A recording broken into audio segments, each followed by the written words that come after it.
Хожим зарим судлаачид энэ бүхний цаана 3 эгч биш 1 хүн байсан гэж үздэг. Тэр хүн бол нутгийнх нь эрднээс мэддэг тэр өвгөн байжээ. Залуу байхдаа тэр хүмүүст тусалдаг хүн байсан гэдэг. Алдагдсан мал өвчин зовлон ирээдүйн талаар хүмүүс түүн дээр ирж асуудаг байсан.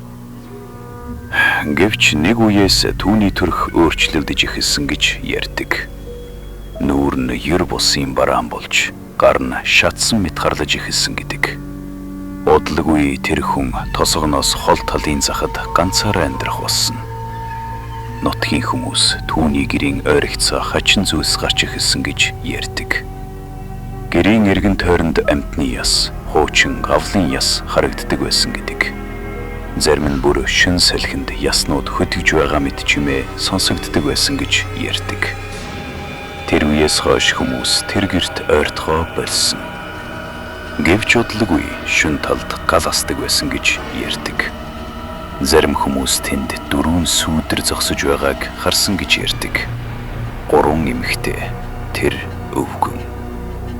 Гэвч зарим нь тэдний цаана өөр нэг зүйл зогсож байсан гэж хүртэл хэлдэг. Удалгүй өвгөн болон 3 эгч өөрсдөө ч бас сургаггүй болсон. Тэр үеэс хойш тэр нутгаас ийм явдал дахин гараагүй.